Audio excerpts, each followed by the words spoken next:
J'ai béni Dieu pour sa grâce et pour l'œuvre qu'il a accompli dimanche passé. En semaine, j'ai reçu quelques témoignages. Pendant le culte et même pendant dans la prière d'intercession, certains ont commencé à avoir des visions. Et puis je bénis le Seigneur pour ça et pour sa grâce. Maintenez simplement la constance et l'amour pour le Seigneur. Et vous allez grandir dans cet élan-là. Amen. C'est très important de le savoir. C'est important de marcher avec le Saint-Esprit. C'est important de chercher le Seigneur. C'est important de soupirer après la manifestation de la puissance de Dieu dans votre vie. Aujourd'hui, nous avons lu Jean 17, 1 à 11, Acte 1, 12 à 14 et 1 Pierre 4, 13 à 16. Généralement, lorsqu'on lit Jean 17, on parle de la prière sacerdotale. C'est l'une des prières que Jésus a adressées à son Père au moment où il avait presque achevé l'œuvre qu'il devrait accomplir sur la terre. Aujourd'hui, nous allons insurer notre message, notre prédication, la puissance de l'unité. Parce que vous savez, Jésus ne s'est jamais répété dans ses prières. Même face à Lazare au tombeau, il devait dire, Lazare, sors. Et tout d'un coup, Lazare devait sortir de la tombe, n'est-ce pas? Face aux malades, Jésus disait, femme, ta foi t'a guéri. Et du coup, une femme qui était malade depuis des années retrouve la guérison. Il pouvait seulement dire à cette jeune fille qui voulait ressusciter, lève-toi, n'est-ce pas? Et puis la jeune fille devait se lever, il n'insistait pas. Mais lorsque Jésus prie pour l'unité de ses enfants, pour l'unité des enfants de Dieu, pour l'unité de l'Église, il se répète dans la prière dite sacerdotale.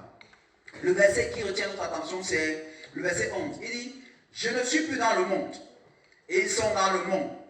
Et je vais à toi, Père Saint.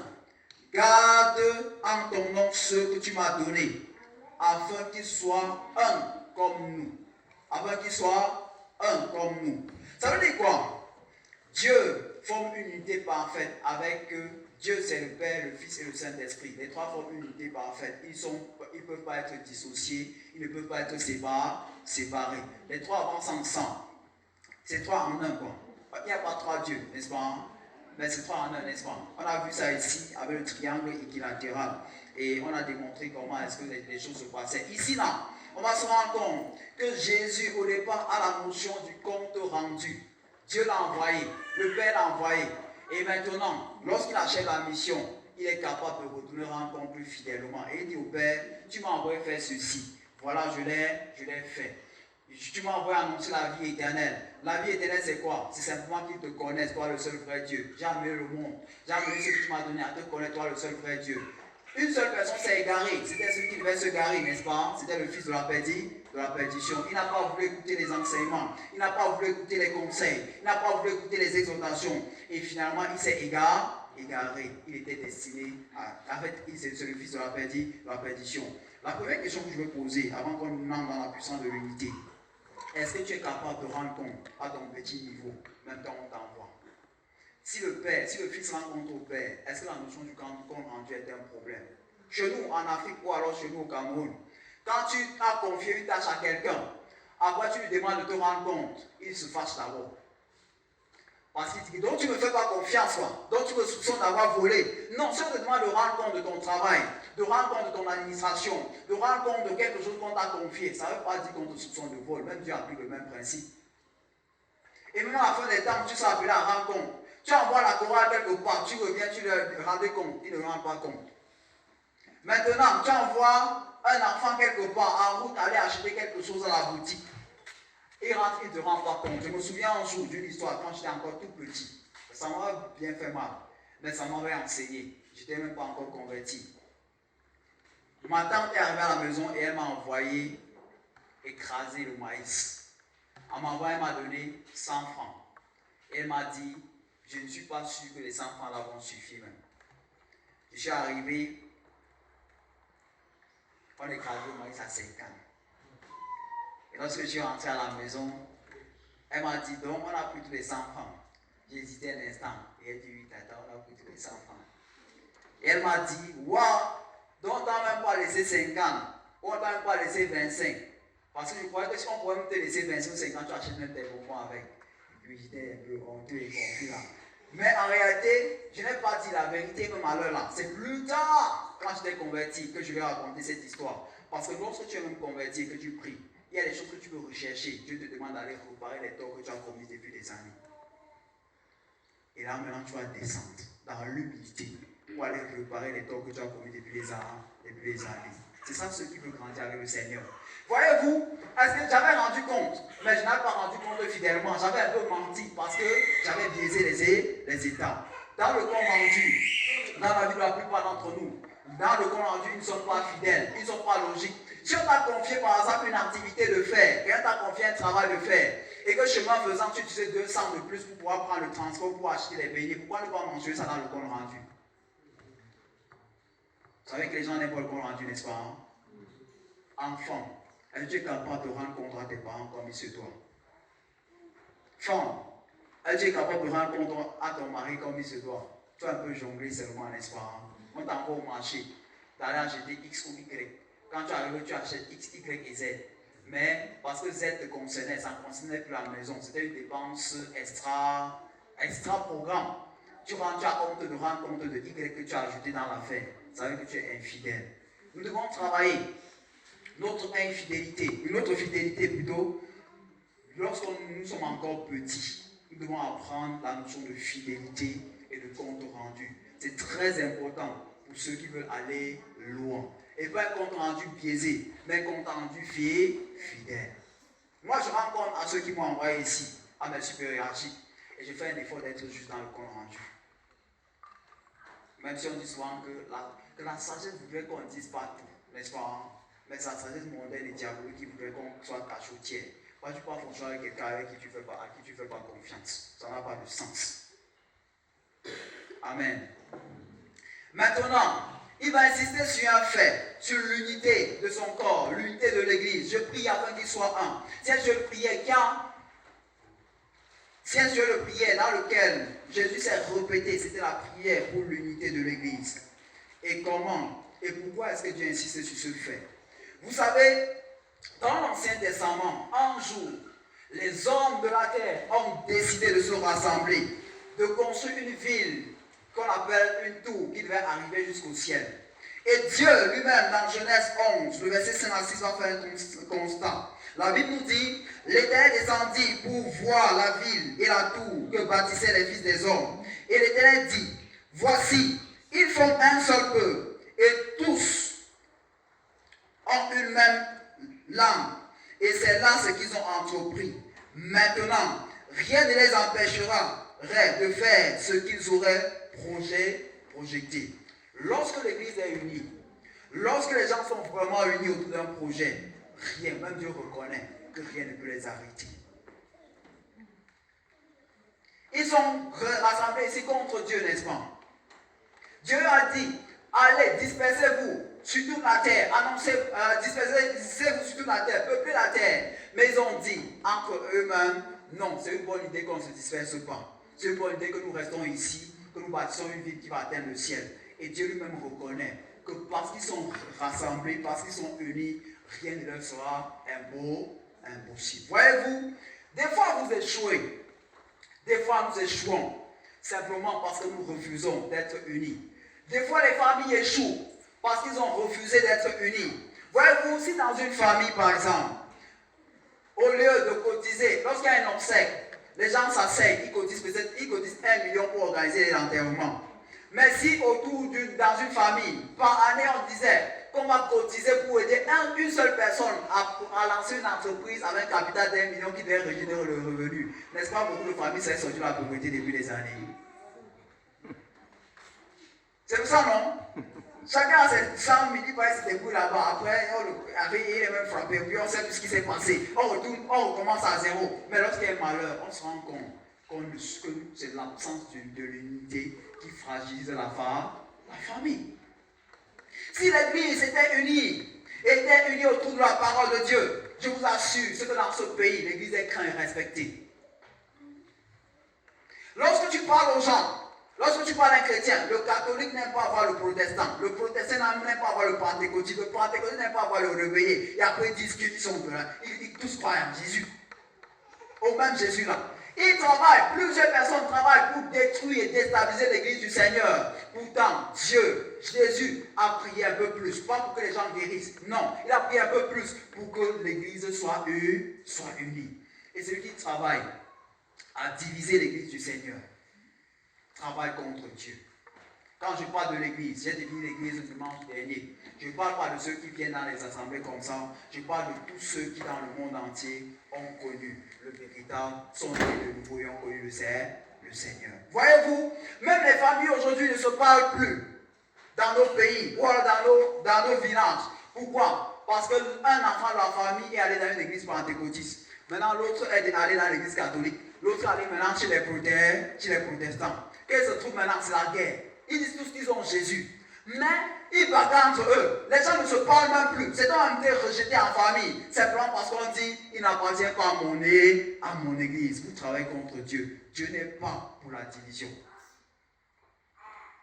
Voyez-vous, nous ne pouvons pas réussir tant que nous ne préservons pas l'unité de l'assemblée de l'église. Même ici, dans cette assemblée, nous ne pouvons pas avancer tant qu'on ne veut pas préserver l'unité de l'église. Il y a des gens qui travaillent constamment, jour et nuit, pour diviser et pour séparer les gens. Voilà pourquoi ces agents du diable travaillent dans la calomnie. Ils travaillent tout le temps à faire quoi? À déstabiliser ce qui est en train d'être construit. Ils travaillent à faire quoi? À disperser les gens. Ils travaillent à faire quoi? À former des clans, à former des sectes dans l'église. Une secte, c'est un clan, n'est-ce pas? À former des clans dans l'église. Et quand ils font ces clans dans l'église, ils sont en train de recruter les gens à leur secte bizarre pour détruire l'église et déstabiliser l'église. La secte n'est pas simplement là où on fait le format. C'est lorsque tu es en train de suivre une vision dans une église. Et après, tu sors de la vision de l'église, tu formes encore un groupe à part qui contredit la vision de l'église. Tu es dans une secte. Amen. Pour qui travailles-tu? Est-ce que tu travailles pour le Seigneur, pour l'unité de l'église? Ou alors est-ce que tu travailles pour la division de l'église partout où tu te trouves? Tu dois répondre à cette question. La bonne nouvelle dans ce passage, c'est que lorsqu'on est unis contre Dieu, Dieu va regarder la scène. Mais s'il trouve les intercesseurs, les personnes qui sont unies avec lui, il va semer la confusion dans le camp de l'ennemi. Et ce qui va se passer, c'est que vous serez dispersés dans votre élan et dans votre action de destruction. Voilà pourquoi Dieu va descendre, il va faire le constat. Et qu'est-ce qu'il va faire? Il va se lever maintenant, il va confondre les langues. Il va dire que bon, comme vous ne voulez pas vous diviser là, maintenant, de manière surnaturelle, toi tu vas commencer à parler le bafan, toi tu commences à parler le boulot. Toi, tu commences à parler l'anglais. Toi, tu commences à parler le français. Toi, tu commences à parler l'arabe. Toi, tu commences à parler l'allemand. Toi, tu commences à parler l'italien. Toi, tu commences à parler le grec. Toi, tu commences à parler l'hébreu. Et du coup, personne ne se comprenait plus. Quand tu parles le langue, quand tu parles, ton frère ne comprend plus. Et du coup, vous êtes obligé de vous séparer, de vous diviser. C'est comme ça que Dieu crée la confusion pour déstabiliser et détruire ceux qui se rassemblent contre lui. Même les réunions secrètes de la nuit.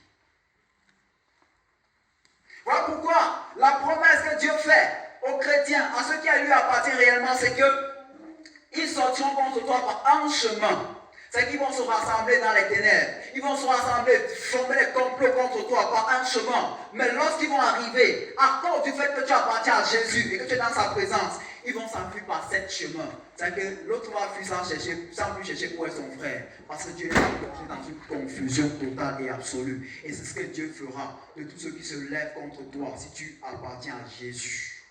Amen. Pourquoi est-ce qu'on va préserver l'unité? Il y a une très grande bénédiction lorsqu'on se rassemble en tant qu'Église. Dans le psaume 133, il y a au moins 3 bénédictions, 3 choses. Le psaume 133 nous dit qu'il reprend la bénédiction là où les gens sont réunis. La première bénédiction, c'est quoi? C'est l'allégresse et la joie.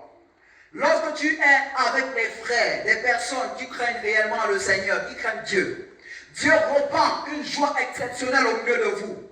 Au point que même les païens de l'extérieur, ils ont une joie hypocrite. Aucun païen ne peut être en joie, ce n'est pas possible. Même qu'il sourit comme ça, là, après ses soucis vont le rattraper. Il va sourire comme ça, après ses problèmes de la vie vont le rattraper. Mais ils sont souvent surpris lorsqu'ils voient les vrais frères, les vrais chrétiens retrouvés et rassemblés. Il y a une joie naturelle, pas hypocrite, qui se dégage au milieu d'eux. Et lorsque tu quittes la communion fraternelle, tu quittes l'église du Seigneur, tu quittes là où tu peux être édifié et être encouragé de cette manière, Satan te vole ta joie. Tu vas être au quartier malheureux et malheureuse parce que tu as voulu détruire l'unité de l'église du Seigneur. C'est toi qui paies, non? C'est-à-dire que si tu fuis l'église parce qu'on t'a calomnié, c'est toi qui vas perdre, c'est pas Dieu qui va perdre. C'est pour ton bien que tu viens ici, c'est même pas pour le bien du pasteur. Amen. Tu vas être béni. Préserve l'unité de l'église.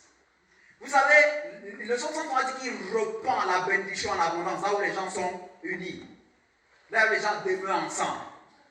La bénédiction, c'est quoi? Tu vas être béni financièrement. Tu vas être béni par les dons spirituels. Tu vas être béni dans tes entreprises. Tu vas être béni par tes affaires. Tu ne peux pas détruire l'œuvre de Dieu et être béni dans tes affaires. Tes affaires seront détruites.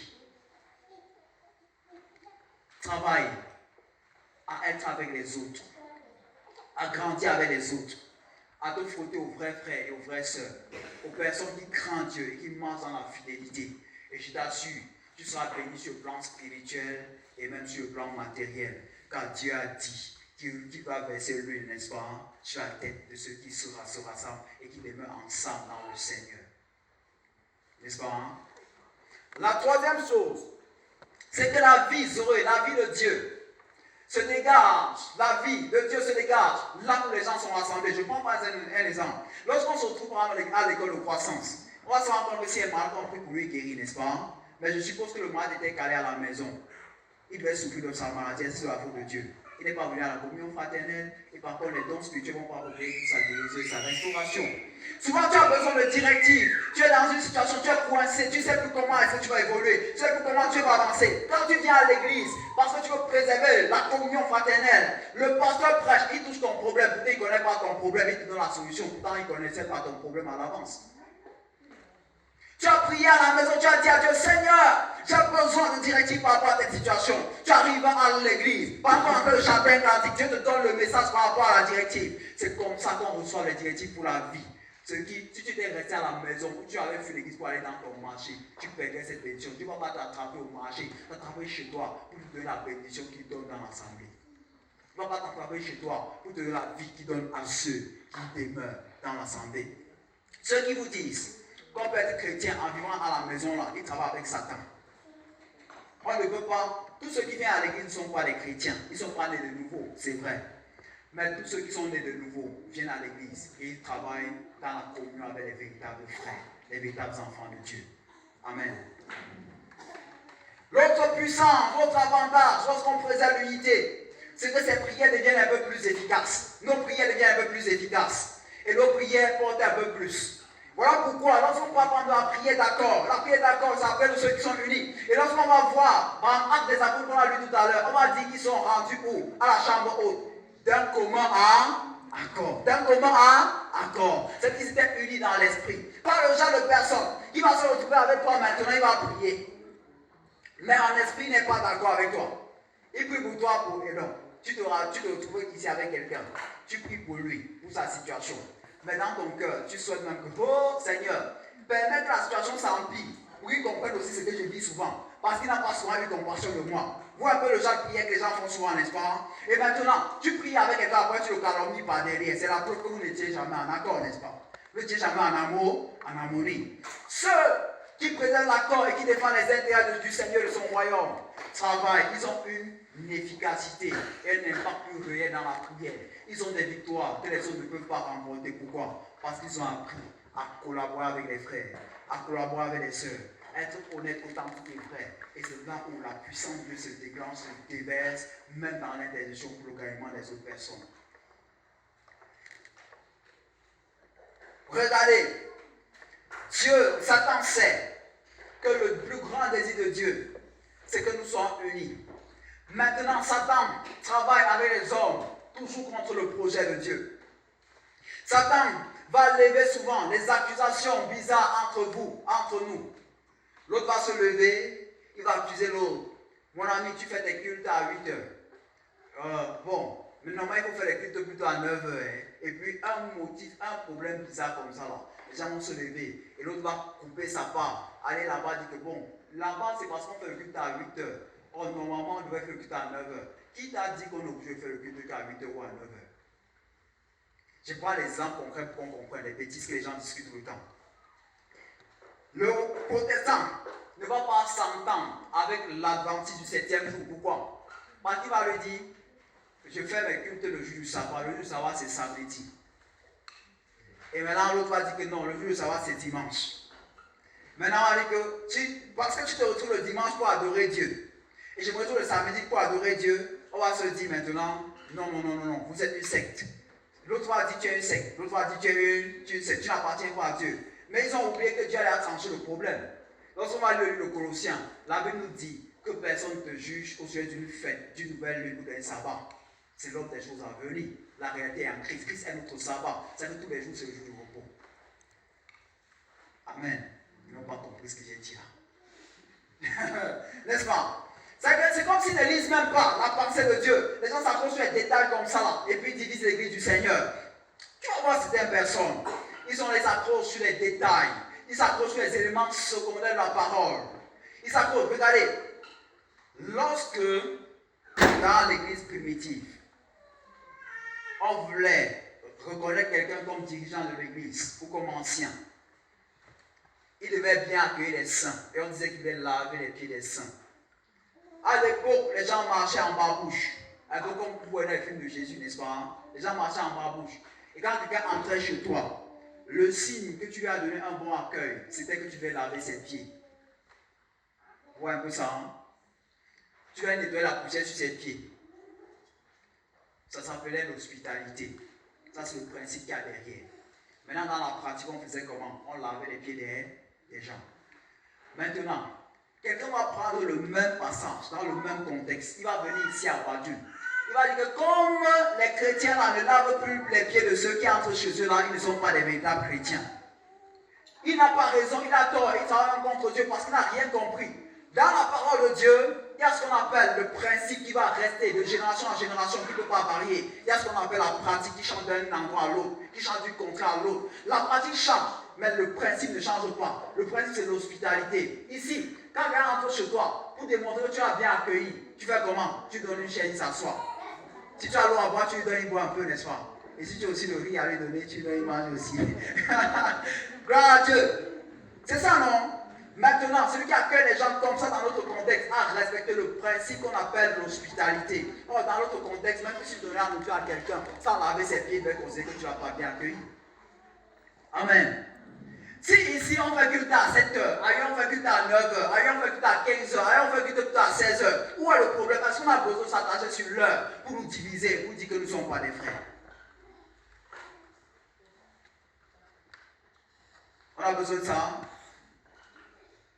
Vous devez préserver l'unité de l'Église et ne pas vous attacher sur des simples choses qui sont en fait des choses secondaires. Ces doctrines-là sont bien là. Tel va imposer un main, tel ne va pas imposer un main. Ça, sont des choses secondaires. Soit les bébés qui discutent ça. Tel est baptisé comment, tel n'est pas baptisé comme ça. Ce sont des choses secondaires. Soit les bébés qui discutent ça. Mais la réalité est en Christ. Et Christ désire que nous préservons l'unité de son Église. C'est pour ça. Je vais préciser une chose. Ne travaillez jamais contre les églises si vous ne connaissez pas leur doctrine. Ne dites pas qu'une église est une secte si vous ne connaissez pas exactement ce qu'ils enseignent là-bas. Ne dites jamais que votre frère de la famille, parce qu'il n'appartient pas à l'église protestante, est dans la sorcellerie. Tant que vous ne pouvez même pas citer un verset pour démontrer que la doctrine qu'il enseigne, à laquelle il croit, est mauvaise. Souvent, il te cite même les passages, le seul argument que tu as, c'est que je suis protestant. Il te parle de la parole de Dieu, tu dis je suis protestant. Même si quelqu'un qui est à l'église protestante te parle de la parole de Dieu, tu ne connais aucun verset biblique depuis 20 ans que tu es à l'église. Et toi, tu crois que tu vas convertir maintenant les gens. Toi là, tu as un problème sérieux. N'est-ce pas? C'est toi-même le sectaire. Comment tu peux être à l'église depuis des années? Tu ne connais même pas un verset biblique. Tu es là ancien d'église, tu es là conseiller, tu n'as même pas la Bible. Maintenant, c'est surprenant de voir les anciens sans Bible. C'est souvent de voir les conseillers sans Bible, de voir les diables sans Bible, de voir les gens qui sont à l'église depuis des années. Ils sont enfants de Dieu sans Bible. Tu lis donc quoi à la maison? Tu fais donc comment? Comment on peut voir une femme qui dit qu'elle est cultivatrice chaque jour? Que je pars au champ à coco de cultiver, mais elle n'a jamais de houille de matière. Et tu dis là-bas avec quoi? C'est pas la sorcellerie, ça que c'est quoi? Si quelqu'un vous dit je suis chrétien, vous n'avez pas besoin de vous attaquer à son église. Vous avez simplement besoin de vérifier sa doctrine. Si vous-même vous êtes dans la bonne doctrine, vous prenez la Bible. S'il est d'accord avec les principes scripturels, c'est votre frère. Vous collaborez avec lui. Amen. Vous comprenez ce qu'il a dit? Vous vérifiez simplement la doctrine. S'il est dans la sainte doctrine, dans la parole de Christ, s'il est engagé avec le Seigneur et s'il marche sur les principes de Christ, il ne connaît pas les autres tout le temps. Il est votre frère. Il est votre frère. Et Jésus est tellement sage. Voilà pourquoi quand vous allez lire la Bible de la Genèse jusqu'à l'Apocalypse, vous n'allez voir le nom d'aucune église dans la Bible.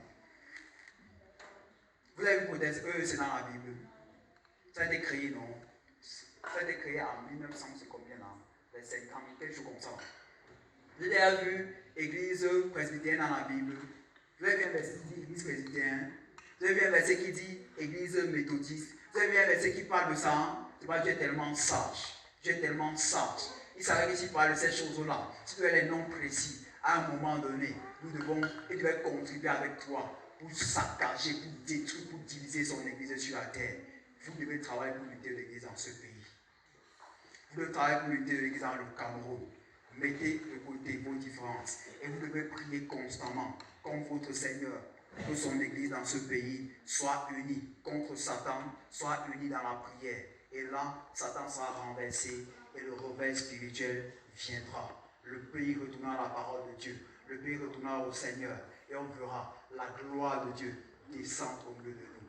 Que le Seigneur vous bénisse abondamment et qu'il vous donne de ne plus jamais négliger l'unité de l'Église et la communion fraternelle au nom de Jésus-Christ.